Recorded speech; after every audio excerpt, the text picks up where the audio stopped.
ஒரு படைப்பு.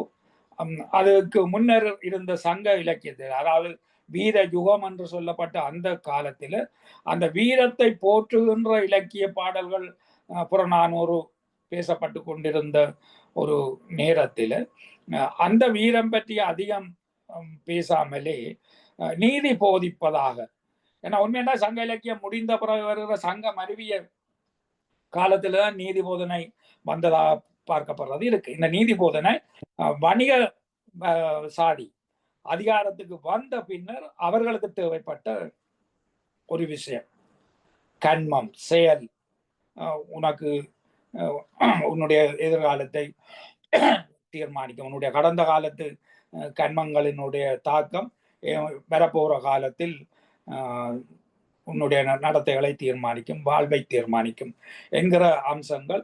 மற்றவனுடைய பொருள்ல ஆசைப்படாது என்று, என்றால் அந்த பொருள் அவரோடு நீட்டி வைத்திருக்கக்கூடிய பொருளை நீ கவர போகக்கூடாது என்கிற நீதி போதனைகள் அந்த பௌத்தம் சமணத்துக்கு தேவைப்பட்ட ஒரு காலம். இந்த பௌத்தமும் சமணமும் பிராமண வணிக தரப்பு மேலாதிக்கம் பெற்ற நிலையில அந்த மேலாதிக்க சக்திக்கான கருத்தியலை வழங்கியவை பௌத்தமும் சமணமும். ஆசைவகம் என்பது அதுக்கு முன்னர் வணிகம் இந்த மேலாதிக்கம் பெறாத ஒரு காலத்துல சமத்துவத்தோடு எல்லா சமூகத்தையும் பார்த்த காலத்துல, பொதுமை பார்வை இருந்த காலத்துல, எந்த ஒரு சார்புமின்றி எது அந்த இடத்துக்கு அவசியமோ எது உண்மையோ அதை பேசுகிற ஒரு மதமாக ஆசீர்வாதம் இருந்தது. அப்ப அப்படி ஒரு மதம் எப்படி இருக்க முடிஞ்சதுன்றதான் பிரதான். பிராமண மதம் என்றால் நில ஆக்கிரமிப்புக்குரிய சக்திக்குரிய மதம் பிராமண மதம். வணிக சக்திக்குரிய மதம், வணிக மேலாதிக்கத்துக்குரிய மதம் பௌத்தமும் சமணமும். மேலாதிக்கம் இல்லாத ஒரு வணிக சார்பு அல்லது வணிக கருத்தியலோடு ஒரு மதம் இருந்திருக்கிறது என்றதுதான் எனக்கு தேவைப்பட்ட விஷயம். என்ன திருக்குறள் அப்படி இருந்தது. அதனால திருக்குறள்ல முடிஞ்சது ஒரு பொதுமை பார்வை, சமமாக எல்லாவற்றையும் மதிப்பது, சமத்துவ உணர்வு, எதையுமே மேலானதாக பார்க்காத தன்மை, எதையும் இழிவுபடுத்தி பார்க்காத தன்மை, பிறப்பொக்கும் எல்லா உயிர்க்கும் என்ற எல்லாவற்றையும் சமனாக பார்க்கிற அந்த நோக்கு எப்படி திருக்குறளுக்கு வாய்த்தது என்ற தேடலை செய்கிற போதுதான் இந்த ஆசீவகம் என்பது வந்து சேர்ந்தது. இது நான் செய்தது 2002ஆம் ஆண்டு, 20 வருஷங்களுக்கு முன்னர். அப்ப 20 வருஷங்களுக்கு முன்னர் அப்பதான் இந்த ஆசீவக மதம் பற்றி அதிகம் பேசப்பட தொடங்குகிற ஒரு நேரம். பேராசிரியர் நெடுஞ்செழியன் அதை பற்றின கள ஆய்வுகள் நிறைய செய்து ஆசீவக மதத்தை சொல்கிற விஷயம் இருந்தால், ஏற்கனவே ஆசீவகம் பற்றிய தனி நூல் ஒன்று விஜயலட்சுமியா பேராசிரியர் ஒருவர் எழுதின ஆசீவகம் என்கிற ஒரு தனி நூலும் இருந்தது. ஆனால் அது ஆய்வு மட்டத்துக்குள்ள மட்டும் இருந்தது. பேராசிரியர் நெடுஞ்செழியன் தான் அதை ஆய்வுக்கு வெளியில கொண்டு வந்து கள ஆய்வோட மக்கள் வழிபாட்டுக்கு உரிய ஐயனார் வழிபாடு, அப்ப இன்றைக்கு வரைக்கும் ஏதோ ஒரு வடிவத்தில் ஆசீவகம் இயங்கி வந்திருக்கிறது என்கிற அந்த அம்சங்களை நெடுஞ்செழியன் வெளிப்படுத்தினார். அதுக்கு 100 வருஷங்களுக்கு முன்னரே அயோத்திதாசர் தமிழர்களின் பூர்வ மதம் பௌத்தம் என்று சொன்னதனூடால அந்த அவர் மேல ஆசீவகத்தையும் சமணத்தையும் இணைத்துத்தான் பௌத்தம் என்று பேசுவது இருந்தது. அப்ப அந்த 100 வருஷங்களுக்கு முன்னர் அயோத்திதாசரை பொறுத்த வரைக்கும் ஆசீவகம் பற்றி தெரியாது. அப்ப அந்த வகையில ஆசீவகம் தமிழர்களுடைய ஒரு ஆதி மதமாக பூர்வ மதமாக இருந்து ஏதோ ஒரு வடிவத்தை தொடர்ந்து இயங்கி கொண்டு வந்த விஷயம். அப்படி இல்லாமல் ஓரளவுக்கு ஆளுமையோட இறுதியாக வெளிப்பட்ட ஒன்றுதான் திருக்குறள். முழுக்க முழுக்க ஆசீவ நிலப்பாட்டில் இருந்து கொண்டு ஒருவரால எழுத முடிஞ்சது. சமணத்துல வந்திருக்கக்கூடிய நாங்கள் இளங்கோடிகள் என்று சொல்லக்கூடிய ஒருவர் நிச்சயமாக ஒரு ஆசீவ குடும்பத்திலிருந்து வந்தவராகத்தான் இருப்பார். சில அவரே ஆசீவராக இருந்துவிட்டு சமணத்தை தழுவி இருக்கலாம். மணிமேகலை எழுதியிருக்கக்கூடிய பௌத்த கணியனும் கூட கணியன்கள் எல்லாருமே முதல் ஆசீவர்கள் தான். பின்னர் தான், அதாவது கிறிஸ்துக்கு பின் 1ஆம் நூற்றாண்டுக்கு பிறகுதான் பௌத்தர்களாக சமணர்களாக அவர்கள் மாறுகிற நிலை வருகிறது. ஒரு 300 வருஷங்களுக்கு முதலே பௌத்தர்கள் சமணர்கள் தமிழ்நாட்டுக்குள்ள பிரவேசிக்க தொடங்கிவிட்டார்கள். அவர்கள் பாலி மொழியிலே அல்லது பிராகிருத மொழியிலே தங்களுடைய செயற்பாடுகளை வைத்துக் கொண்டிருப்பார்கள். ஆனால் முழுக்க முழுக்க தமிழின் ஊடால இயங்கி வந்த ஆசிவர்கள் சங்க இலக்கியம் முடிகிற காலம் வரைக்கும் கூட பெரும்பகுதி ஆசிவர்களாகவே இருந்து கொண்டு வணிக சக்தி மேலாதிக்கத்தை பெற்ற பிறகு அந்த அதிகார தரப்புக்கான மதம் என்று ஆசிவகத்தால் இருக்க முடியாது என்கிற போது அந்த மேலாதிக்கத்துக்கான மதமாக இருந்த பௌத்தம் அல்லது சமணத்தை தழுவ வேண்டியிருந்தது. அப்படி தழுவிய தமிழ் வம்சாவளியினர் தொடர்ந்து தமிழர்களாக வாழ்ந்த குடும்பங்களில் இருந்து வந்திருக்கக்கூடியவர்கள்லாம் சமணத்தையோ பௌத்தத்தையோ தழுவின சிலப்பதிகாரம் பின்னர் மணிமேகலை காவியங்களை படைத்தார்கள். இது மிக முக்கியமான என்றால் பொதுவாக சொல்லப்படுறது என்றால் தொல்காப்பியம் என்றது அங்கிருந்து வந்திருக்கக்கூடிய பிராகிருத பாலி மொழிக்காரருக்கான ஒரு தேவை இருந்த போது இலக்கணம் வகுக்க வேண்டி வந்தது என்று இல்லை. அதுக்கு முன்னரே தமிழ் ஆளுமையோடு இயங்க தொடங்கிய எழுத்து வடிவத்தை ஏற்கனவே பெற்றுவிட்ட ஒரு மொழி என்கிற வகையில் அதுக்குள்ளே ஏற்பட்டு வருகிற சமூக மாற்றங்கள் சார்ந்து பேசப்படுகிற இலக்கியம் எவ்வாறு அமைய வேண்டும் என்று வடிவப்படுத்த வேண்டிய தேவை வந்தபோது ஆசிவகர்களாலே உருவாக்கப்பட்ட இலக்கண வடிவம் தான் தொல்காப்பியம். ஆக முன்னம் அகத்தியம் இருந்தது என்றதெல்லாம் பொய்யான புனைவுகள். அகத்தியர் பற்றின பேச்சே கிறிஸ்துக்கு பின் 7ஆம் 8ஆம் நூற்றாண்டுகளுக்கு பிறகுதான் கண்டுபிடிக்கப்பட்டது அகத்தியர் என்ற ஒருவர். அப்ப அதெல்லாம் வேற விஷயம். அப்ப இந்த அம்சம் ஏன்னா திருக்குறள்ல இருக்கக்கூடிய நான் சொன்ன எதையும் பெருசா பார்க்கறதும் இல்லை, எதையும் இழிவுபடுத்தியும் பார்க்கறது இல்லை, எதுவும் அதுக்குரிய தன்மையோட மதித்து வெளிப்படுத்துவது என்கிற அம்சம் ஒரு 200-300 வருஷங்களுக்கு முன்னரே ஒரு பாடல்ல சொல்லப்பட்டது. பெரியோரை வியத்தலும் இளமே, சிறியோரை இகழல் அதனினும் இளமே. ஏன்னா அந்த பெரியோர் சிறியோர் என்றது ஏற்பட்டு கொண்டிருக்கு.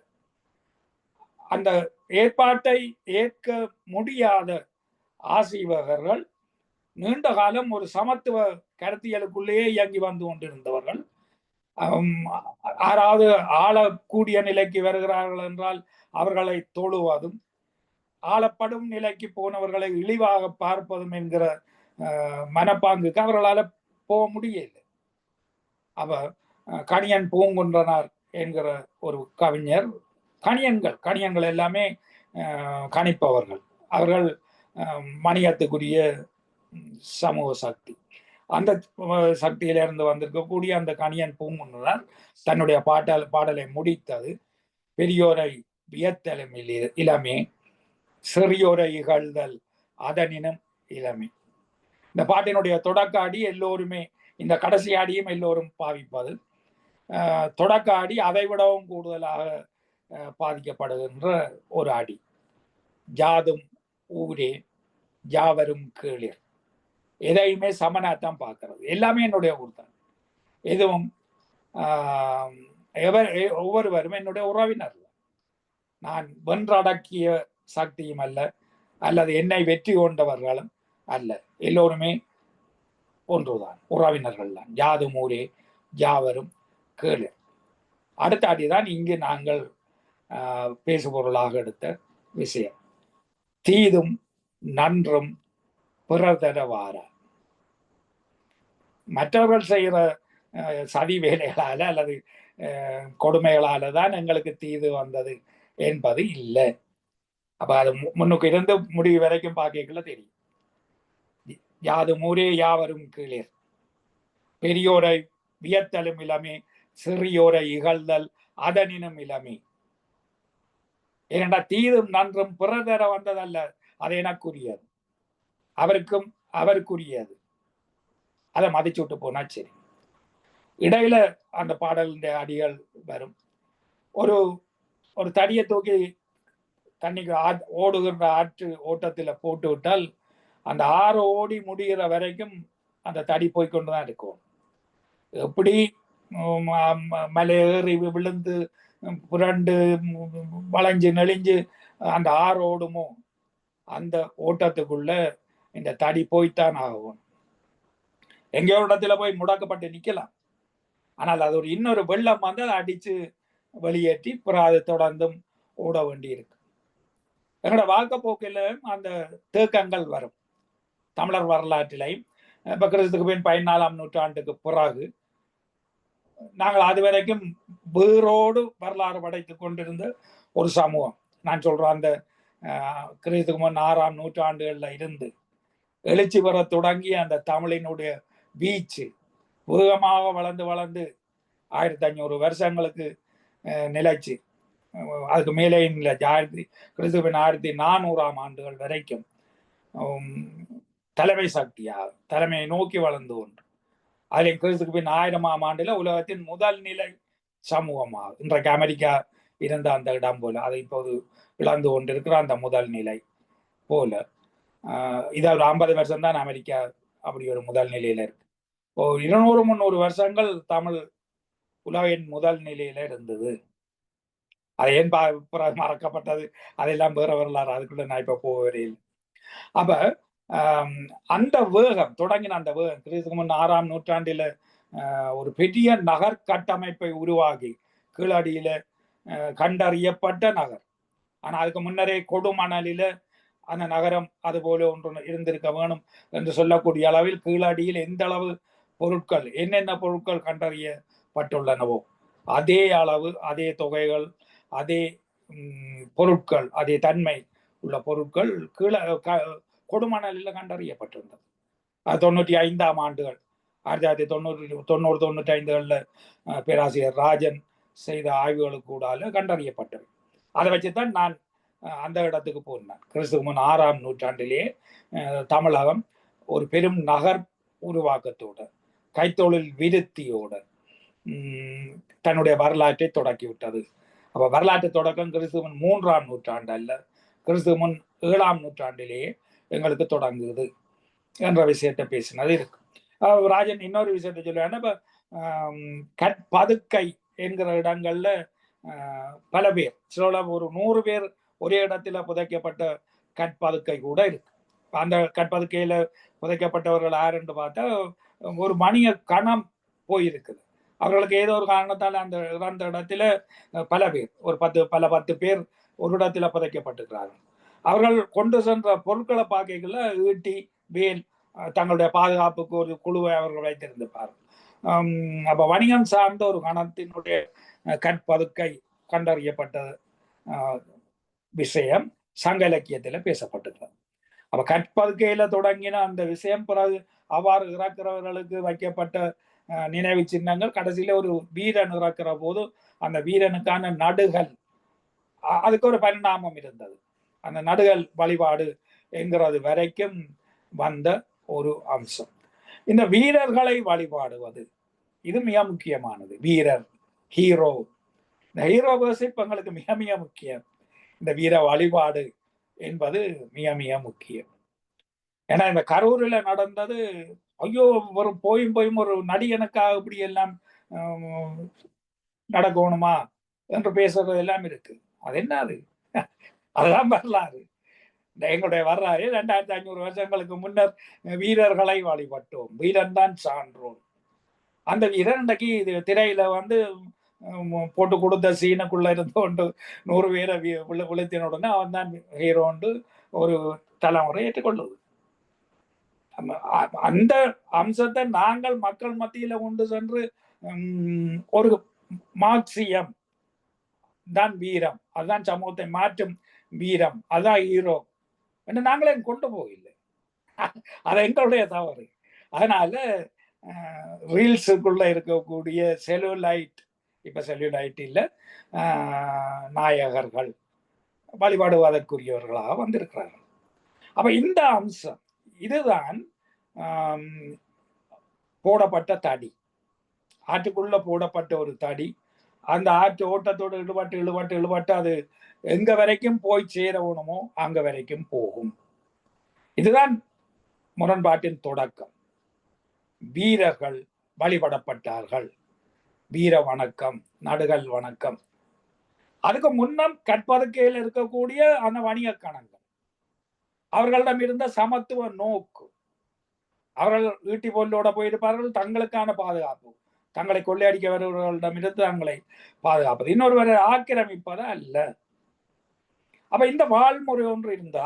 அது எடுத்தால 300-400 வருஷங்கள், அது ராஜன் அந்த கற்பதுக்கையில இருந்து நடுகள் வழிபாடு வரைக்குமான சங்க இலக்கியத்தில் பேசப்பட்ட அந்த முறைமையை பற்றி சிறந்தான ஆய்வு நான் நினைக்கிறேன் கொழும்பில வந்து பேசின ஒரு பேச்சினுடைய நூலாக்கம் தமிழ்ல வந்திருந்தது. அப்ப இந்த அம்சம் 300 வருடங்களாக ஒரு வணிக செழிப்போடு இருந்த ஒரு சமூகத்தில ஏற்றத்தாழ்வு இருக்க இல்லை, மற்றவரை ஆக்கிரமிக்க முனையே இல்லை, என்னுடைய உழைப்பு அதனூடால என்னுடைய பிரதேசத்து விஷயங்களை ஏனைய இடங்களுக்கு கொண்டு செல்வது, அங்கிருப்பவற்றை பெற்றுக் கொண்டு வந்து இங்கே பரப்புவது என்கிற அந்த வணிக ஊடாட்டம் கிழக்கு கரையிலிருந்து மேற்கு கரை வரைக்கும் நல்ல ஒரு பாதை 2500 வருஷங்களுக்கு முன்னரே கேரளம் தமிழ்நாட்டு கூடால இருக்குது. கிழக்கும் மேற்குமாக தமிழகத்தில இருந்து வடக்கு வரைக்குமான பெரும் நெடுஞ்சாலை அந்த 2500 வருஷங்களுக்கு முன்னரே உருவாக தொடங்கிவிட்டது. ஏன்னா கிறிஸ்துவ முன் 6ஆம் நூற்றாண்டில் பௌத்தம் சமணம் சார்ந்த மதத்தை ஏற்றுக்கொள்கிற வணிக மேலாதிக்க வரலாறு ஒன்று வட இந்தியாவில் தொடங்கிவிட்டது. அங்க வணிக மேலாதிக்கத்துக்குரிய ஒரு மதத்தின் தேவை தொடங்குகிற அந்த காலத்தில் வணிக மேலாதிக்கம் இல்லாத சமமான திணைகள் ஒன்றுடன் ஒன்று ஊடாட்டம் வைத்துக் கொண்ட வணிக பரிமாற்றங்கள் செய்த ஒரு வாழ்முறை ஒன்று தமிழகத்தில் இருந்தது. இது மிக பிரதானமான அம்சம். அந்த அதிண்ட அடுத்த விஷயங்களுக்கு அது பல சந்தர்ப்பங்களை நான் சொன்னது, மற்ற பிறகு இன்னொரு சந்தர்ப்பங்கள்ல பேசலாம், அது வேறு. அதே வட இந்தியாவில் அப்படி வந்தது. அதனால நாங்கள் வரலாறு பின்னுக்கு நின்றோம் என்று பார்க்கிற விஷயம்தான் இவ்வளவு அளவும் இருந்தது. இல்லை, வட இந்தியாவில் அந்த வணிக எழுச்சி தொடங்குறதுக்கு முன்னரே அதை விடவும் வேறுமிக்க வணிக எழுச்சி தமிழகத்தில் இருந்தது. ஆனால் அங்க பிராமண மேலாதிக்கம் ஏற்பட்டது போல, பிராமணிக மேலாதிக்கம் செய்து நிலங்களை ஆக்கிரமித்து வைத்திருந்ததை போல இங்கே இருக்க இல்லை. அதுக்கான புவியியல் காரணங்கள் அது வேறு, அது இப்ப அதுங்களுக்கு தேவையில்லை. அப்ப இப்படி இருந்த ஒரு சமூகத்துக்குள்ள 3 மூவேந்தர்கள் வருகிற நிலத்தை சொந்தமாக்கக்கூடிய அந்த யுத்தம் நடந்த காலத்தில தான் ஹீரோ வர்ஷிப், நடுகள் நட்டு ஒருவரை வீரனாக வழிபடுகிற அம்சங்கள் வருது. அதுக்கு முதல் மாடு கவர்தல், பாசை நிறை கவர்தலில் இறந்து போனவர்கள் அல்லது தங்களுடைய பாசை நீரை காப்பாற்றுவதற்காக சென்று இறந்து போன வீரனுக்கு நடுகள் வழிபடுவதுதான் பின்னர் ஏற்றத்தாழ்வுக்கான வீர வழிபாடாக மாறுகிறது வரலாற்று மாற்றத்தோடு. அப்ப இப்படி தொடங்கிய ஒரு வரலாறு, ஒரு மேலாதிக்கம் பெற்ற மருத திணை பிராமணர்களுக்கு நிலம் கொடுத்து அதை சாதியாக மாற்றிக்கொண்டு தன்னை வெள்ளாளர் என்கிற ஒரு சாதியாகவும் பிராமணரை தனக்கு சமனாக வைத்துக் கொண்ட ஒரு சாதி வாழ்முறை ஒன்று ஏற்பட்ட பின்னர் இன்றைக்கு வரைக்குமான ஒரு வரலாற்று ஓட்டம் ஒன்று நடந்து கொண்டு வருது. அப்ப இது அன்றைக்கு தொடங்கிய அந்த மேலாதிக்கத்தினுடைய ஓட்டம் அந்த மேலாதிக்கம் இல்லாமல் போகிற கடைசியில போய் சேர போகிற இடம் சமத்துவம் என்கிற வருகிற வரைக்கும் அதான் இந்த அம்சம் சார்ந்து மேலாதிக்கமும் மேலாதிக்கத்தால் ஒடுக்கப்படுகிறவர்களும் என்கிற அந்த அவர்களுக்கு இடையில இருக்கக்கூடிய விஷயம். இதுல இது ஒரு முரண்பாடு, ஆளும் அம்சம் ஆளப்படுகிற அம்சம் ரெண்டுக்கும் இடையில இதில் ஆளப்படும் அம்சம் பின்னர் அதிகாரத்தை பெறும் என்கிற இந்த முரண்பாடு பற்றி பேசப்படவில்லையே தவிர இந்த அம்சங்கள் ஆசீவக மதத்தால் ஏற்கனவே பேசப்பட்டன. இந்த இயங்கியல் அம்சம் ஏற்கனவே ஆசீவகம் பேசிய ஒரு விடயம்தான். அதனால திருக்குறள்ல இன்றைக்கு பொருந்தக்கூடிய பல அம்சங்கள் வந்திருக்கின்றதை சொல்றோம். அந்த ஆசீவகத்துல சொன்ன பிரதானமான 4 விஷயங்கள் ஆவது ஆகும். கரூரில் இப்படி நடக்கணும்ன்றா நடக்கும். அதை விஜயம் தடுத்திருக்க இயலாது, தமிழக அரசும் தடுத்திருக்க இயலாது, மத்திய அரசும் தடுத்திருக்க இயலாது. இது மக்கள் தங்களுடைய சொந்த வரலாற்று இயக்கத்தில வந்தடைய வேண்டி இருக்கிற ஒன்று. ஆவது ஆகும், ஆம் ஆங்கு ஆகும். எந்த முறைப்படி ஆகணுமோ அந்த முறைப்படி அது ஆகும். இது வந்தாதான் இதை மாற்றுவதற்கான தேடலை கூட அடுத்த சக்தி போகும். ஏன் இப்படி நடந்தது? அப்ப இப்படி தொடர்ந்து இருக்கத்தான் வேணுமா? ஆண் துணையும் ஆகும். எந்த அளவுக்கு அது நடந்து தீர வேணுமோ அந்த அளவுக்கு அது நடந்து கொண்டு போகும். இன்றைக்கு ஒரு திராவிட பாரம்பரியம், தமிழ் தனித்துவம், இந்த தமிழ் தனித்துவத்துக்குள்ள இந்த சாதி பேதம் மதவாதங்கள் எங்களுக்குள்ள கொண்டு வர வேண்டாம் என்று ஒரு அம்சம் போய்கொண்டிருக்கு. அப்ப அதை உடைக்கணுமாக இருந்தால் இந்த ஹீரோ வர்ஷிப்பை தனக்கு பயன்படுத்த வேண்டிய தேவை அவர்களுக்கு வருகிறது, ஆக்கிரமிப்பாளர்களுக்கு வருகிறது. அப்ப அவர்கள் அவ்வாறு இயங்குகிறார்கள் என்றால் அதை முறியடிக்கிற சக்தி அந்த அம்சம், அடுத்த அம்சம் மேல வரையாத வரைக்கும் அது அப்படித்தான் இயங்கி கொண்டு போகும். ஆண் துணையுமா, இது திருக்குறள்ல அழகாக சொல்லப்பட்டிருக்கும். எல்லா அம்சங்களுமே திருக்குறளுக்கு கூட விளங்கப்படுத்தலாம். இதுக்கு ஒரு அழகான திருக்குறளை இருக்குது. வெள்ளத்தனியது மலர் நீட்டம். எந்த அளவுக்கு ஒரு வெள்ளம் இருக்குமோ அந்த அளவுக்கு தான் தாமரையினுடைய காம்பு தண்டு இருக்கு, பூ வரைக்கும் அந்த தண்டு இருக்கு. தண்ணி போனா அந்த தண்டு வளரும் இன்னும். அப்ப வெள்ளத்தனியது மலர் நீட்டம். எந்த அளவுக்கு ஒரு விஷயம் போகணுமோ அந்த வரைக்கும் போகும். உச்சி கொம்புக்கு போனால் பிறகு கீழே விழவும். இதுவும் திருக்குறளில் பேசப்பட்டது. ஒரு உச்சிக்கு போனா கீழே விழ வேண்டி வரும். ஒரு மயிலிறகை வணிகத்துக்காக கொண்டு செல்கிற ஒரு வண்டியில் எவ்வளவுக்கு பயனா. இப்போ பஸ்ஸில் ஆக்களை ஏற்றுற போது எப்படி அடைச்சி ஏற்ற முடியுமோ அவ்வளோக்கு அடைச்சி ஏற்றி கொண்டு போவார்கள் கிடைக்கிற ஒரு காசுக்காக. அதுல மேலேயும் ஒரு ஆள் ஏற்றினாலே சில அந்த பஸ் அச்சு உடையலாம். ஒரு மைல் இறகு மேல் அதிகமாக ஏற்றப்பட்டால் வண்டில் அச்சு உடையலாம் என்றதை திருக்குறள் பேசியிருக்கு.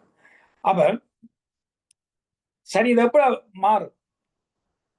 எப்ப மாற வேணுமோ அப்ப மாறும். ஆம் பொழுது ஆம். அப்ப இந்த 4 அம்சங்களும் இயங்கியலினுடைய அடிப்படையான விஷயங்கள் ஆசிரியத்திலே பேசப்பட்டவை. ஆவது ஆகும், ஆமாங்கு ஆகும். எந்த மாதிரி நடக்கும், எந்த முறைப்படி அது நடக்க வேணுமோ, ஏன்னா அதுக்குள்ள இயங்குற முரண்பாட்டு அம்சங்கள்ல அதை இயக்கி கொண்டு போகுது. நாங்கள் தலைகளை நின்று அதை மாத்துறன்றது இல்லை. அந்த அம்சத்தை கண்டுபிடிச்சு அது பின்னாடி வரும். அப்ப இந்த அம்சம்தான் சரி, வட இந்தியாவில் அது எப்படி வந்தது என்று வச்சு பார்த்தால், ஆரியர்கள் வெளியிலிருந்து வருகிறார்கள். அவர்கள் வருகிற போது ஈரானில அவஸ்தா என்கிற ஒரு இலக்கியம் இருக்கு. ஈரானில ரிக்குக்கு முந்திய ஒன்று. அவர்கள் ஈரானில் இருந்த போது பாடிய பாடலுடைய அம்சங்கள், அந்த அந்த பாடல் அம்சங்கள் ரிக்குலையும் வரும். ஆனால் அங்க இருந்து தேங்கி போனது அவஸ்தாண்டு இருக்கு. தொடர்ந்து அவர்கள் இங்கு வந்தபோது ரிக் வேதமாக வருகிறது. இங்கு வந்தபோது அவர்களை விட அவர்கள் நாடோடிகள், விவசாய பண்பாடு தெரியாதவர்கள், மேய்ச்சல் தரைகளை தேடி போய் கொண்டிருந்தவர்கள். கால்நடை வளர்ப்பு தான் அவருடைய பிரதானமான செல்வம். அப்ப அவர்கள் நிலையான விவசாயத்துக்கு மாறுகிற போது அவர்களுக்குள்ள ஏற்பட்ட கருத்தியல் மாற்றங்கள். இந்த கருத்தியல் மாற்றத்தை அவஸ்தாவுக்கும் ரிக்வேதத்துக்கும் இடையில உள்ள வித்தியாசங்கள்ல இருந்து பார்க்கலாம். ஒரு சமூக மாற்றத்தோட நிலையான வாழ்க்கைக்கு வந்து விவசாய வாழ்க்கைக்கு மாறிய போது இவர்களுக்குள்ள ஏற்பட்டிருக்கக்கூடிய ஒரு கருத்து மாற்றத்துக்கு ஒரு உதாரணம், அங்கே அசுரர் என்று சொல்லப்படுவது நல்ல அம்சத்துக்குரிய ஒன்றாக இருக்கு. தேவர் என்று சொல்லப்படுவது பயனில்லாத ஒன்றாக இருக்கும். இங்க வந்து ஒரு நில உடைமையாளர்களாக மாறிய ரிக்வேத பாடல்கள்ல அசுரர் என்பது ஆக்கிரமிப்பாள எதிரியாக வருவதை பார்ப்போம். அதற்கு எதிராக என்னை பாதுகாப்பதற்காக, எங்களுடைய சொத்தை பாதுகாக்கிறதுக்கான சக்தியாக தேவர்கள் வந்ததை பார்ப்போம். அப்ப இந்த ஒரு ஏற்றத்தாழ்வு, நில ஆக்கிரமிப்புக்குரிய ஒரு சமூக சக்தி வந்த போது ஏற்பட்ட இந்த தலைகீழ் மாற்றம் என்பது ஒரு மிக பிரதானமான அம்சம். அப்ப இது பேராசிரியர் சிவத்தம்பி அடிக்கடி கேட்டுக்கொண்டிருந்த ஒரு கேள்வி, வேதத்துல வந்திருக்கக்கூடிய இப்ப ராமாயணம் மகாபாரதம் போன்ற அந்த இதிகாசங்கள் போல அல்லது கிரேக்கத்தில் ஏனைய பல பண்பாட்டை தொடக்கிய பல மொழிகளினுடைய தொடக்கம் வந்து காவியங்கள், வீர யுகத்துக்குரியதாக காவியங்கள்லாம் என்பது. அந்த வீரயுக நாயகன் தான் ராமர். ராமாயணம் அவர்கள்லாம் பஞ்சபாண்டவர்கள். இது ஒதெல்லோ கிரேக்கத்தில் அப்படி எல்லா மொழிகள்லையும் பாரத பார்க்கலாம். அந்த வீரயுக இலக்கியம் வராத ஏனைய மொழி, இப்ப கன்னடம், தெலுங்கு, மலையாளம், சிங்களம் போன்ற மொழிகள்ல கிறிஸ்துவின் 7ஆம் நூற்றாண்டுக்கு பிறகுதான், அதாவது நிலப்பிரபுத்துவ வர்க்கம் சாதி, நிலப்பிரபுத்துவ சாதி ஒன்று உருவாகுற போதுதான் அவர்கள் ஒரு மேலாதிக்கத்துக்குரிய ஒரு பரம்பொருள் கடவுளை பேச வேண்டி வருகிற போது அந்த கடவுள் சார்ந்த மகாபாரதம் அல்லது ராமாயணத்தை முதல் இலக்கியங்களாக பேசுகிற மொழிகளாக அந்த மொழிகள் வருது. சிங்களத்துல புத்தரை நாயகராக வச்சு சொல்லக்கூடிய பூஜா வலிய என்ற ஒரு இலக்கியம் தான் சிங்களத்தினுடைய முதல் இலக்கியமாக வரும். ஆனால் வேத இலக்கியத்துல வீரயுகத்துக்குரிய ராமர் வாரர்.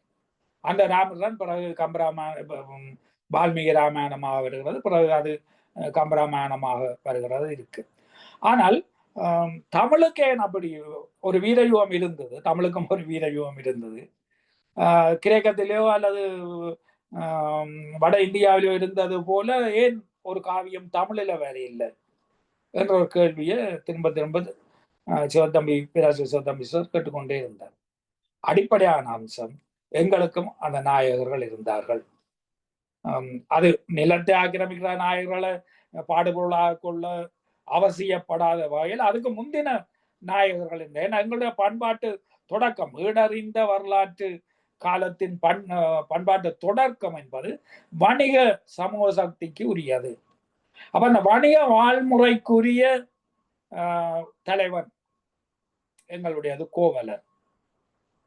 அந்த கோவலன் சார்ந்து ஒரு சில விஷயங்கள், தன்னுடைய மனைவியை பிரிந்து பரத்த இடம் போயிருக்கிற ஒருவன் பற்றி சங்க இலக்கியத்தில் இருக்கு.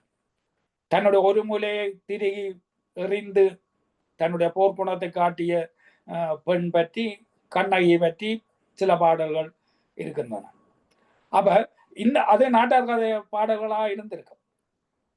இதுதான் அந்த வித்தியாசம். ராமர் சார்ந்த ஒரு நிலப்பிரபுத்துவம் பின்னர் பயன்படுத்த இருக்கின்ற காவிய நாயகர்கள் போல எங்களுடைய காவிய நாயகர் இருக்கவில்லை. அவர் வணிக சார்பார், வணிக சமூகத்திலிருந்து வந்திருக்கக்கூடியவர். அப்ப இதுவே என்னத்தை காட்டுன்னா, எங்கள்கிட்ட வணிக தொடக்கம் தான் எங்களுடைய சமூகத்தின் தொடக்கமாக இருந்தது. வீரயுகத்தினுடைய நிலத்தை ஆக்கிரமி சக்தியினுடைய நாயகர்கள் அல்ல.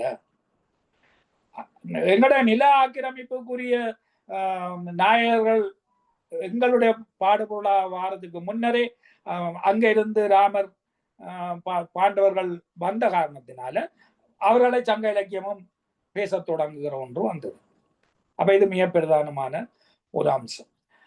அப்ப இது அடுத்த நிலைக்கு வரைக்குள்ள இந்த ராமர் வால்மீகி ராமாயணத்தில கடவுள் அம்சத்துக்குரியவராக பேசப்படவே இல்லை.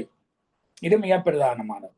சுவிதா ஜெய்ஸ்வால் தன்னுடைய நூல்ல அதை காட்டியிருந்தேன் என்றால், ராமரை வழிபாட்டுக்குரியவராக மாற்றியது எங்களுடைய ஆழ்வார்கள். வட இந்தியாவில இல்லை, வால்மீகி அல்ல. ஆழ்வார்கள்லாம் முதல் ராமரை ஒரு வழிபாட்டுக்குரியவராக மாற்றுகிறார்கள். அங்க வெறும் ஒரு நிலத்திற்குரிய ஆக்கிரமிப்பு சக்தியினுடைய ஒரு தலைவன், பெண்ணாட்டியை கடத்தி கொண்டு போனதுக்காக போய் யுத்தம் செய்து மீட்டு கொண்டு வந்தார். வீரம், ஒரு வீரநாயகன், அவ்வளவுதான். வெறும் மனிதனுக்குரிய பலவீனங்கள் உள்ள ஒரு ஆள். ஆனால் அது ஆழ்வார்கள் தவிர, ஏனால் வையத்துள் வாழ்வாங்கு வாழ்பவன் வானுரையும் தெய்வத்துள் வைக்கப்படும். வீர வழிபாடு, நாயக வழிபாடு தமிழுக்குரிய பிரதானமான அம்சம். அங்க இயற்கை அம்சங்களை வழிபடுகிற வழிபாட்டு முறைகள் இருந்தது. அதை மனித உருவப்படுத்தி பார்க்கறது தான் இருந்தது. ஆனால் இங்கே வீரனை ஒரு வழிபாட்டுக்குரியவனாக ஆக்குறது, அது பிறகு வையத்துள் வாழ்வாங்க வாழ்பவனை வழிபாட்டுக்குரியதாக பார்ப்பது என்கிற அம்சங்கள் வருகிற தமிழ் பண்பாட்டினுடைய தொடர்ச்சி தான் ராமரை கடவுளுக்குரிய அம்சமாக மாற்றுவதாக அமைந்தார். அது பிறகு கம்பர் இன்னொரு வடிவத்துக்கு கொண்டு சென்றார். அப்ப அந்த வகையில எங்களுக்குள்ள இருக்கக்கூடிய அந்த இன மரபு குழு பண்புகளை சாதி முறைக்கு மாற்றி இன்றைக்கு வரைக்கும் நீடிக்கின்ற ஒரு வரலாற்று ஓட்டம் என்பது இருந்து கொண்டு இருக்கிறது. அப்ப இது எப்ப இல்லாமல் போகும்? இதெல்லாம் இல்லாமல் சமத்துவம் பெறும் என்றால் ஆகும் பொழுது ஆகும். எப்போது அது ஆகணுமோ அந்த நேரத்தில் ஆகும். அதுக்காக இப்ப எங்களுடைய ஒரு சித்தர் இருந்தார். எங்களுக்குள்ள இருந்த சித்தர் மரபுன்றது மேல ஆசீர்வாதத்தினுடைய தொடர்ச்சி தான். இந்த இதுவும் ஏற்படுதான். எப்படி சமண சிலப்பதிகாரத்தை ஒரு ஆசீவகர் சமணமாக மாறி படைத்து அளித்தாரோ, வடக்கின் சமணத்திலிருந்து வேறுபட்டது இது. வடக்கின் பௌத்தத்திலிருந்து வேறுபட்டது மணிமேகலையின் பௌத்தம். அது ஆசீவகம் ஊடுருவிய பௌத்தம். அதுபோல எங்களுடைய பிராமண மதத்தை உள்வாங்கி உருவாகக்கூடிய சைவம் என்றதுக்குள்ள ஆசிவர்களுடைய ஊடுருவல் இருக்கு. ஆசிவர் இப்ப அங்க கடவுள் சக்தி என்றது இந்த மேலாதிக்கத்துக்குரிய ஒரு சமூக சக்திக்குரிய அம்சங்கள் வந்து பேசிக்கொண்டிருக்கு. ஆனால் எங்களுடையது பதி என்ற தலைவர், கணத்தலைவர், ஒரு வணிக கணத்துக்கு செல்கிற ஒரு தலைவன். இந்த பதி என்கிற இந்த சிந்தனை மிகப்பெரிய இப்ப ஆணவம் தான் இது எல்லாத்துக்குமே காரணம் என்றதை வட இந்திய மதம் பேச இல்லை, தமிழ் மதம் தான் பேசிச்சு, சைவ சித்தாந்தம் தான் பேசணும். ஏன்னா வணிகனுக்கு தான் இந்த பிரச்சனை இருக்குது. எனக்கு பணம் வந்து விட்டுன்ற உடனே ஆணவம் வரக்கூடியது. பணம் ஒரு நாள் இல்லாமல் போகும். நீ வியாபாரத்துக்கு போய்க்குள்ள இந்த விதி அப்படி இருந்தா காற்று அடிக்கும், உப்பு விற்க போய்க்குள்ள பஞ்சு விற்க போய்க்குள்ள காற்று அடிக்கும், உப்பு விற்க போய்க்குள்ள மழை பெய்யும், அதோட விதியாக இருந்தால் அப்ப ஆணவம் கொள்ளாது. இது நிலப்பிரபுத்துவத்துக்கு இல்ல. அது ஒரு போகம் பிழைச்சால் அடுத்த போகத்துல அது கடவுள் தருவார். அவை நிலப்பிரபுத்துவம் சார்ந்த அங்க உருவாகி இருக்கக்கூடிய மதத்துல ஆணவம் பற்றின கோட்பாடு வராது, வேற இல்லை. தமிழ்ல தான் வந்தது. இங்க ஊடுருவின ஆசிவர்கள் உருவாக்கின ஒன்றுதான் சைவ சித்தாந்த விருத்தி. அப்ப ஒவ்வொரு மதத்துக்குள்ள இந்த ஆசிவர்கள் போய் அவர்களால தொடர்ந்து ஆசிவர்களா இருக்க முடியல. எந்த மதம் இருந்ததோ அதுக்குள்ள சென்று அவர்கள் அந்த மாற்றங்களை ஏற்படுத்தினார்கள். அப்ப இப்ப இருக்கக்கூடிய அம்சம் அதுக்கு தான் சொன்னா, எங்களுடைய ஒரு சித்தர் இப்ப ஒரு 70-80 வருஷங்களுக்கு முன்னர் இறந்து போயிருக்கக்கூடிய ஜோகர் சுவாமி என்றவர் வந்து அவரும் ஒரு 4 வாக்கியங்கள் சொன்னவர். அதில் ஒன்று சும்மா இது எல்லாம் எப்பவோ முடிந்தது. இதெல்லாம் எப்பவோ முடிஞ்ச விஷயம். இது எந்த முரண்பாடு இந்த இயக்கத்துக்கு வந்து சேர்ந்ததோ அன்றைக்கே இது தீர்மானிக்கப்பட்டு விட்டது, இப்படித்தான் போய் முடியும் என்று. எல்லாம் எப்பவோ முடிந்தது, ஒரு பொல்லாப்பும் இல்லை. ஏற்படுற எந்த ஒரு அம்சத்துக்கு நீ வருத்தி கொண்டு இருக்க வேண்டியது இல்லை. இத நீ எப்படி மாத்திர, நீ சும்மா இல்லை, அது உன்னை இயக்கி கொண்டு போகும். அவரோட மத சிந்தனையாளர் என்ற வகையில் அவர் அப்படி அந்த விஷயங்களை சொன்னார். ஆனால் இயங்கியல் விஷயத்தை ஏற்றுக்கொண்ட எங்களுக்கு அவர்கள் பேசாத ஒரு விஷயம் முரண்பாட்டின் 2 அம்சங்கள். அப்ப இப்ப முரண்பாட்டின் அதிகாரத்தில் இருக்கிற சக்தி இந்த விஷயத்தை இயக்கி கொண்டு போதென்றால் இது எங்க போய் முடியணுமோ அதுக்குரிய அந்த மற்ற சக்தி நாங்கள் அது மத்தியில செய்யற வேலை முறை கூடால அதை மாற்றுவதற்கு எங்களால் முடியும், கொஞ்சம் வேகப்படுத்த முடியும். ஆகும் பொழுதுதான் ஆகும். எப்போ அது முடியணுமோ அப்பதான் முடியும். நான் நாளைக்கே முடியணும் என்று நினைச்சா முடியாது. ஆனால் அதை ஓரளவுக்கு இன்னும் கூடின காலத்துக்கு போகாமல் முன்னுக்கு கொண்டு வரதுக்கான வேலை செய்ய முடியும். முன்னுக்கு கொண்டு வர முடியாது. அந்த குறிப்பிட்ட இடம் வரைக்கும் போற அந்த இயக்கத்துக்கு எது அவசியமான மாற்றத்துக்குரிய அம்சமோ அந்த அம்சம் கண்டறியப்படாமல் இருக்கிறது தான் இந்தியாவில இந்த மதவாதம், இந்துத்துவம் மேலாதிக்கம் செய்ய முடிகிறதுக்கான காரணம். அது பல சந்தர்ப்பங்களை நான் சொன்ன விஷயம். அந்த வகையில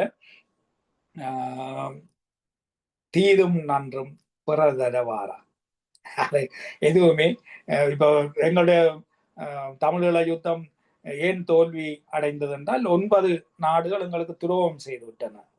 அது என்ன துரோகம் செய்கிறது? நீங்கள் இயங்கின முறை முதல் கோணல் முற்றிலும் கோணல். அது தொடங்கிய காலத்திலேயே நாங்கள் சொன்னோம், மார்க்சியர்கள் சொன்னோம், தமிழீழம் கிடைக்க போறது இல்லை. நாங்கள் இருந்ததை விடவும் மைனஸ்ல போய் நிற்க போறோம். ஏன்னா இந்த இயக்கம் அங்கதான் கொண்டு போய் விடுமன்றது இயங்கியலை புரிந்து கொண்டவர்களால சொல்ல முடியும். அது முடிகிற நேரத்தில் 9 நாடு உங்களுக்கு எதிராக இருந்ததுனாலதான் நீங்கள் தோல்வி அடைந்தீர்கள் என்றது இல்லை. நீங்க தொடங்கின இடமே முறையே பிள்ளையானது, விஷயமே பிள்ளையானது. அப்ப சரியான இந்த இயங்கு முறை என்னவாக இருக்கிறது, இதுல இதை மாற்றுவதற்கான அம்சம் என்ன, அதை எவ்வாறு நாங்கள் கையேற்று இயங்கி செல்வது என்கிற தீர்மானிக்கிறதுக்கு இந்த தீதும் நன்றும் பிறர் தரவாரா என்று எங்களை தொடக்கி வைத்த அந்த ஆசீர்வ சிந்தனையிலும் இருக்கிறது. அதை நாங்கள் இன்றைய மார்க்சிய நிலைக்கு வளர்க்க வேண்டியவர்களாக இருக்கிறோம். நன்றி, வணக்கம். அதாவது வீரயுக வழிபாடு சொன்னார். அது என்ன கோணம்? அது ஆக்சுவலி பயமா இருக்கு, உடம்பு கொஞ்சம் நடுங்குது. ஆனா சொன்னார் 41 உயிர் இல்ல, ஒரு அமைச்சர் அழுதார், நடிக்கலைன்னு நான் உறுதியா நம்புறேன். சரிங்களா? அப்போ வீரயுக வழிபாடு ஒரு ஆயிரக்கணக்கான வருடம் மரபோடு ஒன்று கலந்து ஓடுகிற அந்த அந்த அந்த பண்பாட்டு இழுவை எதை நோக்கி காந்த போல இருந்து போடுகிற மக்களுடைய சிந்தனை ஓட்டத்தை மாபெரும் சோகம். அதாவது ஒரு ஒரு ஒரு 30-35 வருஷம் எனக்கு ஒரு 15-16 வயசு இருக்கும், நான் கேரளால இருந்தேன். அப்ப எம்ஜிஆருக்காக ஒரு 5 பேர் செத்தப்போ ஒரு மலையாளி என்னை கூப்பிட்டு, ஏப்பா இங்கெல்லாம் யாரும் சாக மாட்டோம், ஏன் அங்க சாகுறீங்கன்னு கேட்டார். நான் எனக்கு நான் இலங்கைக்கு ஒரு 10 நாள் போயிட்டு வந்தப்போ யாழ்ப்பாண தமிழர்களை நான் இலங்கை தமிழர்களை நான் மலையாளத்துல ஒரு வருஷம் இருந்ததுனால அவங்க உணவு, உடை உள்ளிட்ட பல விஷயங்கள்ல தமிழ்நாட்டு தமிழர்களை விட மலையாள சேர தமிழர்கள், அவங்களும் தமிழர்னு ஒரு வகையா தான் சேர்த்துக்கணும், மலையாளிகள்னு ஒதுக்க நான் தயாரா இல்லை. அப்போ மலையாளிகளோடு கூடுதல் நெருக்கமாக இருக்கிறதையும், மலையக தமிழர்களோட நாம தமிழ்நாட்டு தமிழர்கள் நெருக்கமா இருக்கிறதையும் நான் நேரில் உணர்ந்தேன்.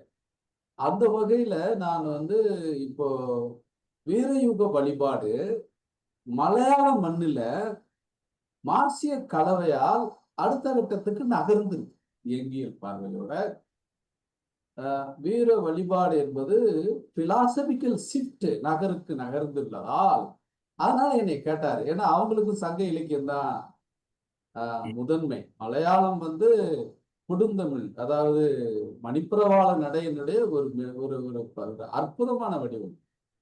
ஆமா. அப்போ அவரையே என்னை கேட்டாரு. எனக்கு ஏன்னா ஒரு வேறு வழிபாடுனா அப்போ ஒண்ணு விட்ட சகோதரன் தானே, அவன் இப்படி கேட்டானே என்ன அப்படிங்கிறது எனக்கு ஒரு 40 வருஷம், கிட்டத்தட்ட 40 வருஷம் பின்னாடி போயிடுச்சு. 40 வருஷத்துக்கு முன்னாடி அவன் கேட்டான் என்னை, எம்ஜிஆருக்காக ஏன் சாவுறீங்க, மனுஷனுக்கு மனுஷன் சாவலாமா அப்படின்னு கேட்டான். அப்போ அங்க வீரயுக வழிபாடு என்பது அங்க அங்க அங்க போராட்டத்தின் ஊடாக, அது வர்க்க போராட்டமோ என்ன போராட்டம், வாழ்வாதார போராட்டமோ, அத இருப்பவன் இல்லாதவன் என்ற மார்க்சியத்தினுடைய புதிய சமூகத்திற்கான பிலாசபிக்கல் ஓப்பனிங், அவனுடைய இதை திறந்து விட்டதுனால, அவன் பாதை பரவலாக்கப்பட்டு நீளமாக்கப்பட்டதால ஒரு தொலைநோக்கு பார்வை மலையாள தமிழர்களுக்கு கிடைத்ததாலே அங்க சாக மாட்டார். அப்போ தத்துவத்தின் பாதையில, இயங்கியல் சிந்தனையினுடைய என்ற தத்துவ பாதையில சற்று முன்னே போய்விட்ட பழந்தமிழன்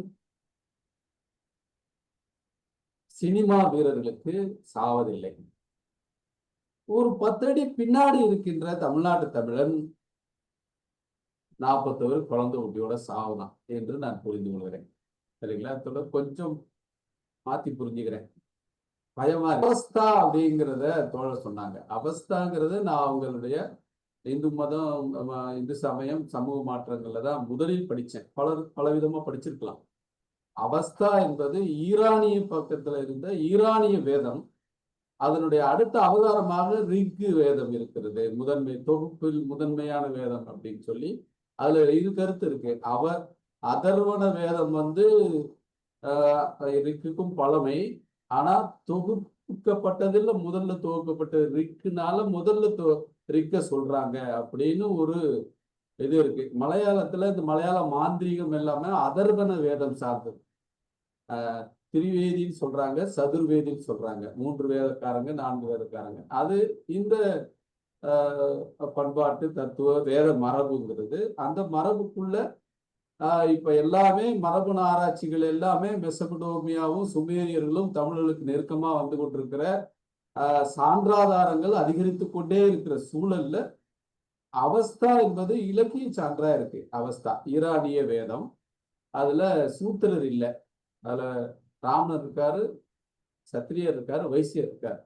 சூத்திரர் என்ற வகைமை இந்திய சமூகத்துக்குள்ள வந்தவன்னு வருது. அது பிறப்பின் அடிப்படையில இல்ல, நினைச்சா மாறிக்கலாம்னு இருக்கு. அம்பேத்கர் சொல்றாங்க. அடுத்து அதாவது கிரேடு மாதிரி, ஸ்கூல் கிரேடு மாதிரி, அதற்கு பிறகு இறுக்கம் அடைந்ததுங்கிற மாதிரி அதை தொட்டு காமிச்சாங்க. கையில இதை வந்து வீர இலக்கிய இது வந்து தோழர் வந்து இடையில நாங்க ஒரு விவாதம் பண்ணிக்கிட்டோம். என்னன்னா பேராசிரியர் கைலாசபதி வந்து உற்சாகம் பண்ணியிருக்கிறாங்க தோழர் ரவீந்திரன்.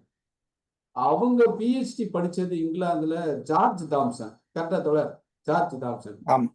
ஜார்ஜ் தாம்சன்ங்கிறவங்க மார்க்சிய மெய்ஞானம் எழுதினவங்க இல்லைங்களா? அப்போ அவங்க வந்து இங்கிலாந்துல கிரேக்க வீர யுகத்தையும் மார்க்சிசத்தையும் இணைத்து ஆய்வு செய்த பிரிட்டிஷ் மார்க்சிய அறிஞர் ஜார்ஜ் தாம்சன் பேராசிரியர். அவரால் தூண்டப்பட்டவராக வீரயுக தமிழின் வீரயுகத்தை வந்து அகழ்ந்து ஆழ்ந்து பாருங்க அப்படின்னு தூண்டப்பட்டவராக பேராசிரியர் கைலாசபதி இருக்காங்க. கைலாசபதி முன்னாடி மாணவராக நடமாடியவர் தான் தோழர் ரவீந்திரன் அவர்கள். மார்க்சியம் பாரதியின் மெய்ஞானம் என்ற அந்த புத்தகம் உட்பட அவர் முன்னிலையில் விவாதிக்கப்பட்டு இது நல்லா இருக்கு, இது இன்னும் நல்லா டெவலப் பண்ணு, இதை வளர்த்துடு அப்படின்னு வழிகாட்டப்பட்டவராக தோழமை தந்தையாக கைலாசபதி இருக்கிறாங்க. ரவீந்திரன் வழக்கமா சொல்லிட்டு இருப்பாங்க. அந்த வகையில இன்றைய கூட்டம் என்று இதோட தொடர்புடுதுன்னா இப்ப இலங்கை கல்வி புலத்துல விவாதிக்கப்பட்ட கருத்துக்கள், இந்த வீர யுகமும் நம்மளுடைய இன்றைய அரசியல் போக்குகளும் அதற்கான தொடர்ச்சியுமாக அதனுடைய ஒரு பகுதியாகத்தான் நாம் வந்து இப்ப தீதும் நன்றும் பிறதரவாரா அப்படின்னு சொன்னோம். அதுல ஆசீவகம் வந்து இன்னைக்கு ஆசீவகம் அப்படின்னு ஒரு மதம்னு தெரியுது ஒழிய அதுக்குள்ள ஒரு பாட்டா பிரிச்சு பேசுற அறிவு எனக்கு இன்னும் வாய்க்கல. தொடர்ந்து பேசிட்டு இருக்கிறாங்க. ஒருத்தர் மதுரையில ஆசீவகம் பத்தி ஒரு ஆழமான ஆய்வு புத்தகம் எழுதினாங்க. அந்த எழுத்தாளர் இறந்துட்டாருன்னு கேள்விப்பட்டேன். அந்த வகையில ஆசீவகம் இந்த கருப்புசாமி என்று சொல்லக்கூடிய காவல் தெய்வ பொம்மைகள், பெரும் உயரமாக இருக்கிற பொம்மைகள், ஒரு தனிப்பட்ட மதம் என்ற முறையிலையும் அசோகர் புத்த மதம் மாறினார்னா எதிலிருந்து மாறினார்? ஆசீவகத்திலிருந்து மாறினார். சரியா தொடர்? ஆசீவகத்திலிருந்து. ஆக ஆசீவகம் என்பது இந்திய துணை கண்டம் முழுவதும் ஆங்காங்கு இருந்த சூழலுக்கு ஏற்ப பரவி கிடந்த, அதாவது சாமி விளையும் பூமின்னு இப்ப சொல்லலாம் இந்திய துணை கண்டத்தை. அது மதங்கள் விளையும் பூமியா இருந்தது. அதனாலதான் சிகாகோல விவேகானந்தர் அறிவித்தார், மதங்களின் தாயகத்திலிருந்து வந்திருக்கிறேன் அப்படின்னு அறிவிச்சாரு. அந்த மதங்களின் தாயகத்திலே 150க்கும் மேற்பட்ட மதங்கள் ஏன் இருக்கு அப்படின்னு சொன்னா, அது அந்த சமூக பொருளாதாரம், ஒரு அடிப்படை தேவைகள் விடுவிக்கப்பட்ட ஒரு ஒரு ஒரு அறிவு உழைப்பில் ஈடுபடக்கூடிய காலச்சூழல் என்பது ஒரு நீண்ட காலத்திற்கு வாய்க்கப்பட்டதனுடைய விளைவாக இங்க இருந்திருக்கிறது. அதுதான் வந்து ஏன் மதங்களின் வரலாறாக இந்தியா இருக்கிறது அப்படிங்கிற மாதிரி பல முக்கியமான அறிஞர்களும் கேள்வி எழுப்பினார்கள் என்று கேள்விப்பட்டிருக்கிறேன். அந்த வகையில இந்த வகுப்பை தோழர் பேசிய விஷயங்களை கேட்ட பிறகு என்னுள் பட்டு தெரிந்ததை உங்ககிட்ட பதிவு செய்யணுங்கிற அவசரத்துல எங்க மூத்த தோழர் சுகுமார் தோழரை கூட நிறுத்துக்கிட்டுவார் அப்படின்னு சொல்லி இது பண்ணிட்டேன். தோழர் சுகுமார், நீங்க பேசலாம்.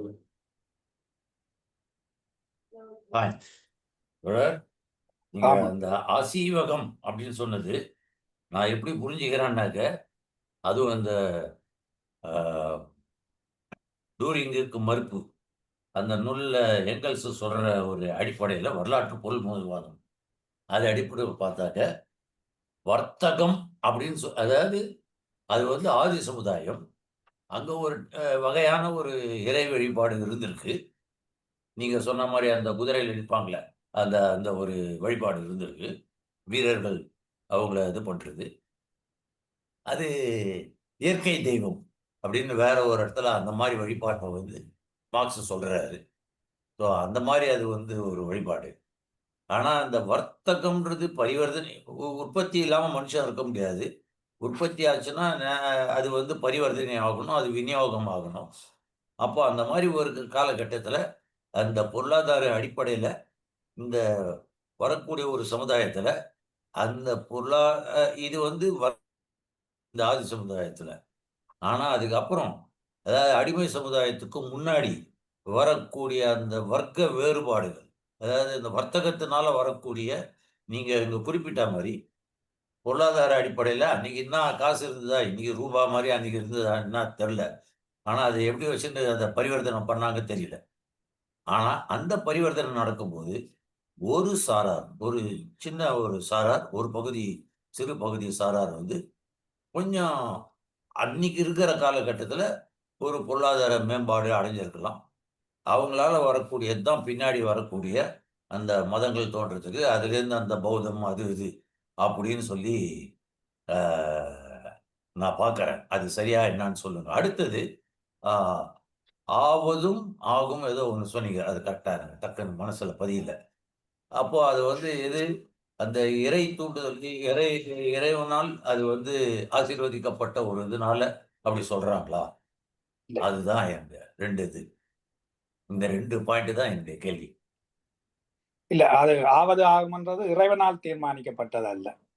அது ஆ. அவர் சொன்னது வந்து ஊழ். ஒரு ஒரு நூல் உருண்டை ஓஹோஹோ! ஒண்ட உருட்டி விட்டால், அந்த உருண்டை எவ்வளவு தூரத்துக்கு போய் சேர வேணுமோ, அவ்வளவு தூரத்துக்கு போற வரைக்கும் போகும். அந்த ஆக வேண்டியது ஆகும். அது அந்த நூல் உருண்டைக்கு உரிய ஊழ். இது கடவுளால தீர்மானிக்கப்படுறதா இல்ல. ஆ. ஆனால் அவர்கள் ஆன்மாவை நம்பினார்கள். ஆன்மா இருக்குது. இந்த ஆன்மாவுக்கு முற்பிறப்பு இருந்திருக்கலாம். அந்த முற்பிறப்புனுடைய கர்மங்கள் இந்த பிறப்புக்கு வருமன்றது இல்லை. ஆனா இந்த ஆன்மா ஒரு புதிய பிறப்பெடுக்க போற போது அதற்குள்ள ஏற்கனவே அதற்கான ஒரு அந்த அது எந்த அளவுக்கு நூல் உருண்டைக்குரிய விஷயம் இருக்கும். அது கர்மம் அல்ல. அதற்குரிய செயற்பாடு ஒன்று அந்த ஆன்மாவுக்கு இருக்கும். அதை யாரும் கொடுப்பதும் இல்லை. அது தானே தேடிக்கொள்றதும் இல்லை. புறப்படுக்கும் போது அந்த ஆன்மா தனக்கான இந்த 2 அம்சங்களோட அது முரண்பாட்டின் 2 அம்சங்கள் என்றதை அவர்கள் பேசவில்லை. ஏன்னா அவர்களுக்கு விளங்காத ஒரு காலம் அது. அந்த காலத்தில் அதை விளக்க முடியவில்லை. 7 பிறப்பு அவர்கள் 7 பிறப்புகள் எடுக்க வேணும். 7 பிறப்புகள் எடுக்க வேணும்.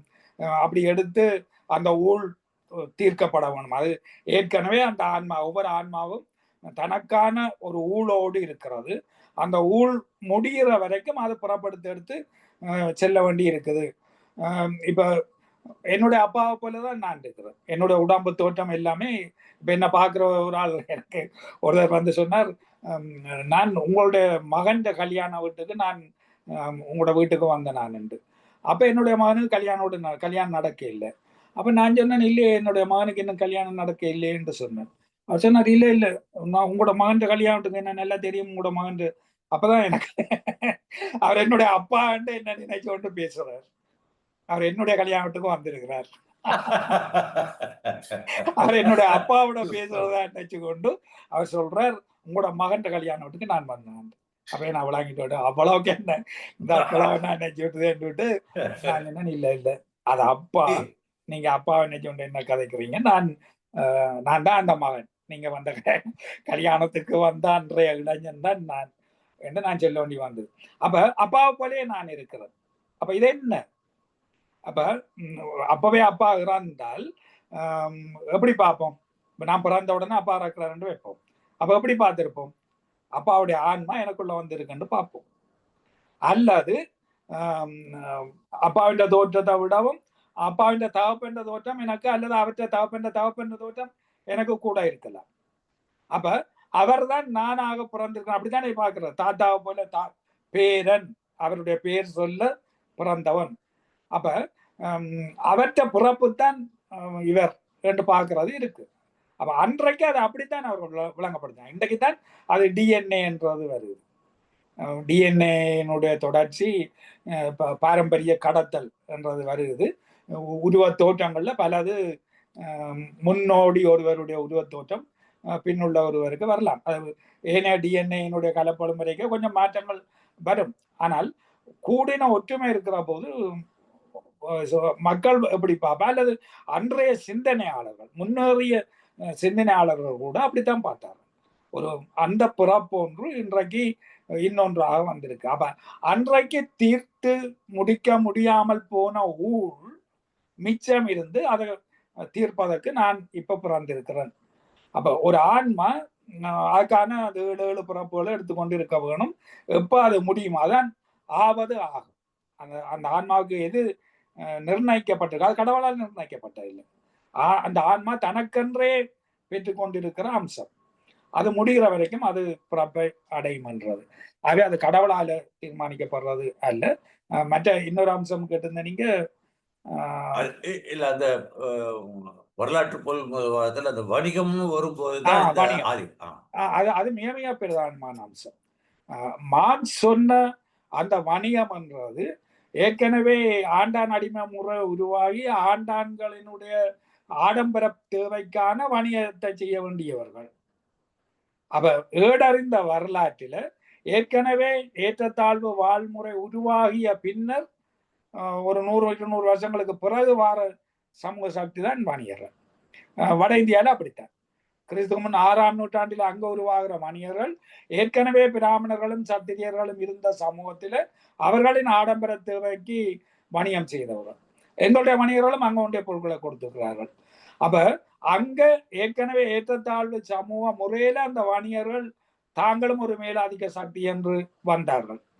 ஆனா தமிழகத்திலிருந்து சென்று இருக்கக்கூடியவர்கள் ஏற்கனவே சுமேரியா மொசபெட்டோமியாவிலிருந்து வந்தவர்களும் தமிழர்களாக மாறின பிறகு இந்த தமிழ் வணிகர்களும் அங்கெல்லாம் போயிருக்கிறார்கள், கிரேக்கம் வரைக்கும் சென்றிருக்கிறார்கள்.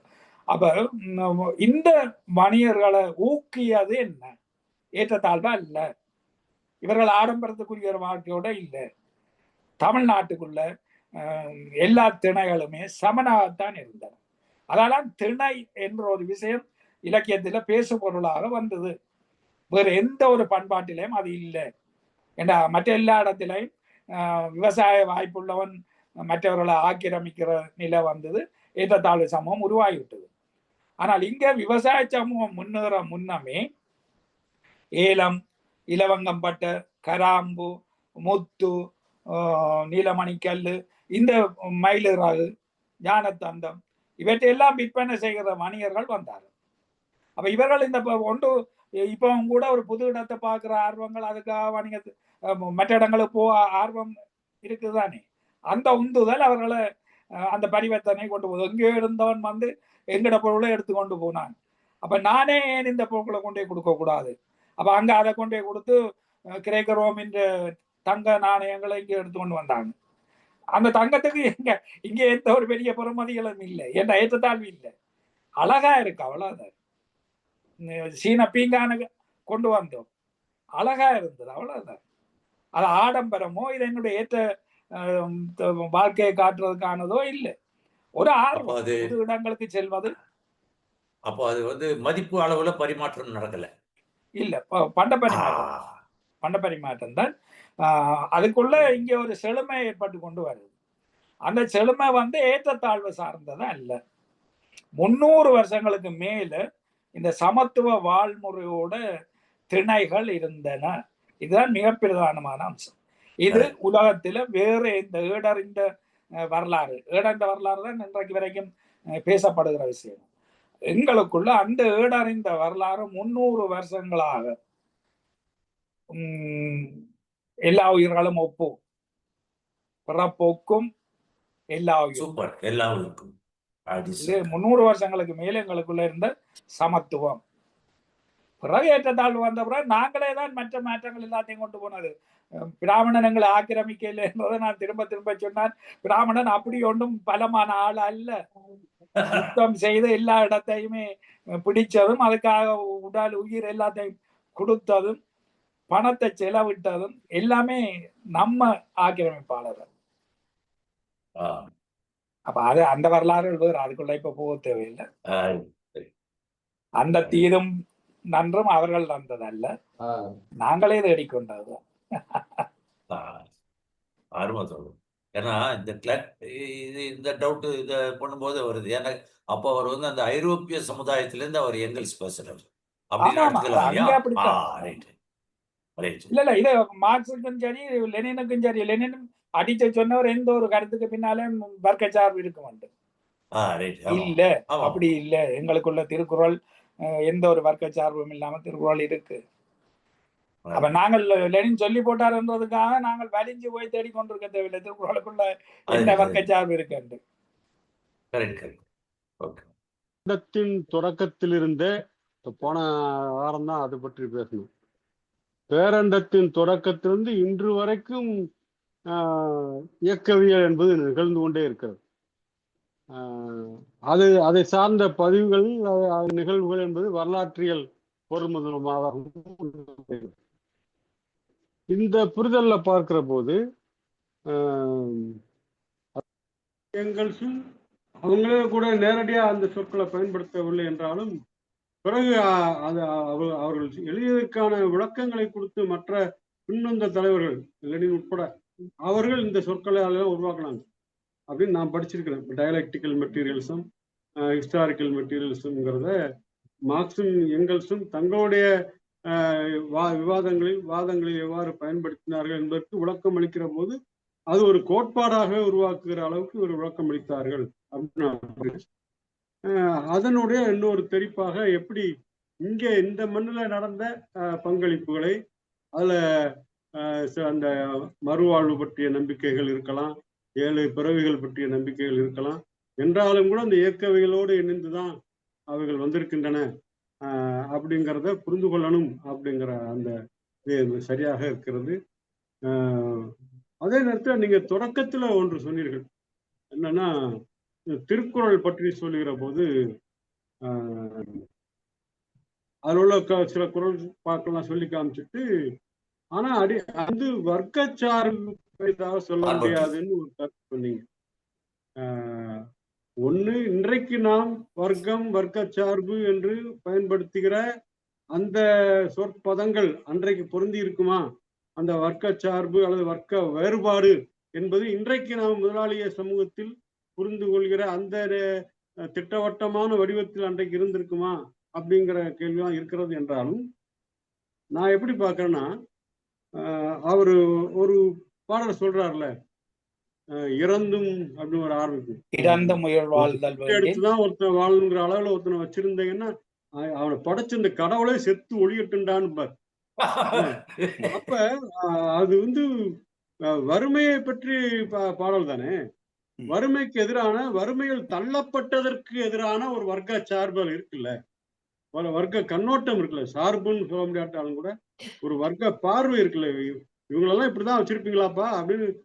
ஏன்னா ஆழ்வோர்கிட்ட சொன்னா அடிச்சு போட்டுருவானுங்க, வள்ளுவரே பிடிச்சு உள்ள போட்டுருவானுங்க. அப்ப ஆண்டவன்கிட்ட போய் ஆண்டவன் அவனே சொல்லிட்ட நீ வந்தாங்கிறாங்க. அந்த மாதிரி நுட்பமான அரசியல் கூட வள்ளுவர் பண்ணியிருக்கிறான்னு இப்ப நம்ம சொல்லலாம் வழக்கத்துக்காக. அப்படி பாக்குறேன் நானு. அதே மாதிரி அவர் வந்து அரசு பற்றி, அமைச்சு பற்றி, வணிகம் பற்றி எழுதியிருக்கிறார். முக்கியமா அந்த குறிப்பா அந்த பொருட்பாடல்கள்ல வந்து அதான் நிறைய வருது பொருட்பாடல. அப்படி வருகிற போது இயல்பா ஒரு பகுதியினர் என்ன சொல்றாங்கன்னா, இது பற்றி விவாதங்கள் கேள்விப்பட்டிருக்கிறேன், ஏதோ அந்த அரசு அமைச்சு வணிகம் இவர்களை பற்றி பேசுகிற போது இயல்பா அவர்களுக்கு சாதகமாத்தான கருத்துக்கள் சொல்லியிருக்கிறாரு, அவங்களை ஆதரிக்கிற மாதிரி தானே கருத்துக்கள் சொல்லியிருக்கிறாரு, அதுல ஒரு வர்க்க சார்பு இருக்கிறது அல்லவான்னு வாதங்கள் வந்திருக்கின்றன. ஆனா அதை எப்படி பார்க்க வேண்டியிருக்கு அப்படி நான் என்ன எடுத்துக்கிறேன்னா, அவர்களை நோக்கி அவர் எப்படி நடந்து கொள்ளணும்னு தான் அவர் சொல்லியிருக்கிறார். அவங்க எப்படி இருக்கிறாங்களோ அதை ஏற்றுக்கொள்ளுங்க, அவங்களுக்கு நீங்க பின்பற்றி போங்கன்னு அவர் வள்ளுவர் சொல்லலை. ஆனா ஒரு அரசன் எப்படி நடந்து கொள்ளணும், ஒரு அமைச்சன் எப்படி நடந்து கொள்ளணும், ஒரு வணிகன் எப்படி நடந்து கொள்ளணும், ஒரு நீதியை, அவர்களுக்கான ஒரு வழிகாட்டலை சொல்கிறார், அறத்தை சொல்கிறார்.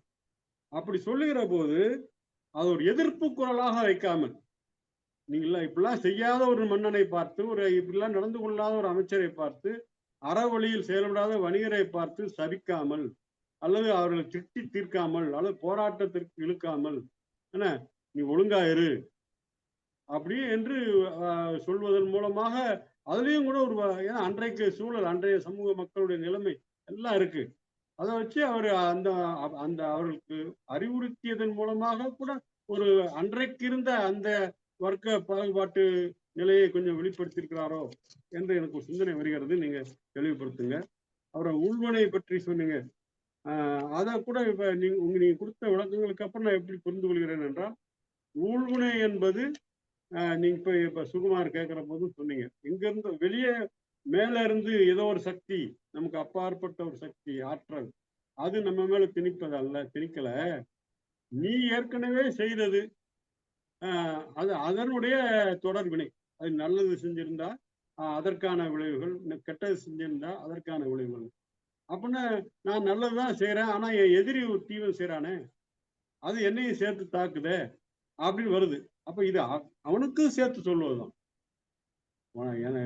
எனக்கு சொல்வது போலவே என் எதிரிக்கும் சொல்றாரு, நீ செய்யறதுக்கு ஏத்த மாதிரிடா உனக்கும் வந்து சேரும் அப்படிங்கிற போது அந்த கோணத்தில் நான் புரிந்து கொள்கிறேன். அவரவர் செயல்கள் அந்த ஊழை உருவாக்குகின்றன, அதற்கான வினையையும் எதிர்வினையும் உருவாக்குகின்றன. இந்த இப்ப நீங்க சொன்னீங்க, ஒரு நூல் கண்டு உதாரணம் சொன்னீங்க.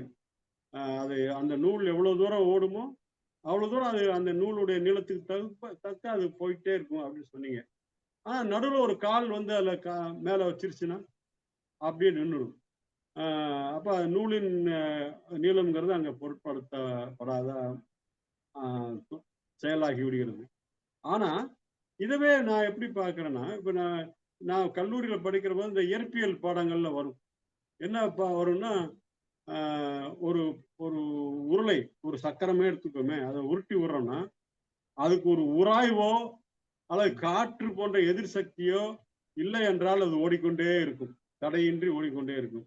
ஏன் அது வேகம் குறைகிறது என்றால், ஏன் ஒரு கட்டத்தில் நின்று விடுகிறது என்றால், இந்த உராய்வு போன்ற உராய்வுங்கிறது ஒரு தடை தானே, ஒரு எதிர்ப்பு தானே. இப்படி வருகிற போது அது நின்று விடுகிறதுன்னு அந்த நூல்கண்டுக்கும் அது பொருந்தும்னு பார்க்கலாம். அது போலதான் நாம என்ன செயல்கள் செஞ்சாலும் இப்படியான குறுக்கீடுகள் வருகிற போது அந்த அளவுக்கு வரைக்கும் போகும். அதற்கான பலன், அதற்கான எதிர்வினை, அப்புறம் அதை அந்த அந்த அப்படி குறுக்கீடை கொண்டு வந்தவர்களுக்கான எதிர்வினை, அவர்களுக்கான பலன் என்று இதை விரித்து கொண்டு போகலாம்னு எனக்கு தோணுகிறது. நீங்க உங்களுடைய கண்ணோட்டத்துல விளக்குனீங்கன்னா இன்னும் எளிமையாகவும் இருக்கும், கூடுதல் புரிதலாகவும் இருக்கும். அந்த ஊழ் வினை என்று ரெண்டையும் சேர்த்தது இளங்கோவடிகள் தான். அதுக்கு முதல்ல ஊழ் தான் ஆசீர்வாதத்தில் சொல்லப்படுறது. நூல் பந்தினுடைய அந்த அளவு ஏதாவது இடையில ஒரு தடை வந்தால் அந்த தடை பிறகு நீங்கின பிறகு அது தொடர்ந்து ஓட முடியும்.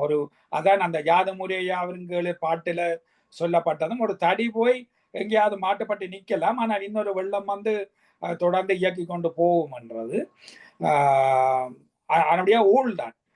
அந்த நூல் உருண்டையினுடைய அளவு கூடாது, நூலின் நீளம் மாறாது, இருக்கிறது சென்ற முடிய வேணும் என்றதான் நூல். அதுதான் ஆசீர்வாதத்தில் சொல்லப்பட்டது. அடுத்தது வந்து இப்ப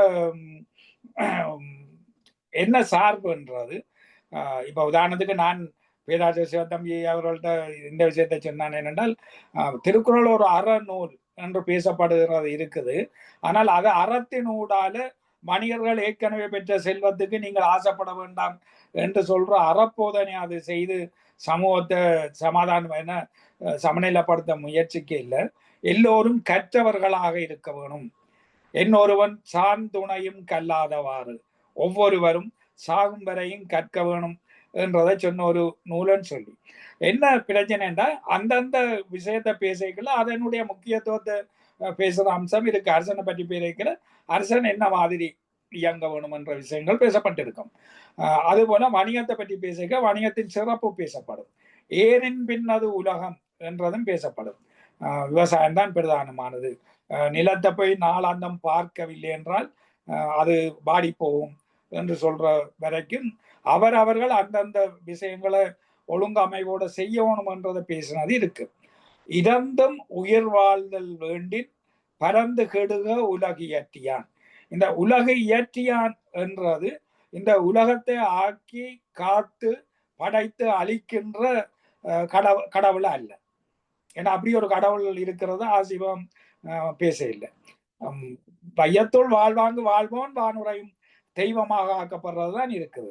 ஒரு கடவுள் இருந்து இதை படைத்து காத்து பிறகு அழித்து முடிக்கிற ஒன்றாக கடவுள் இல்லை. ஆகவே உலக இயற்றியான்ன்றது அங்க அரசியலை இயக்குகிறவனை சொன்னது என்று பார்க்கிற ஒரு அம்சம் இருக்கு. அப்ப இந்த அரசியல் முறைமை ஒளியட்டும், அப்படியான ஒரு அரசு இல்லாமல் போகட்டும் என்று சொல்கிற அம்சம்தான் இருக்குன்றது.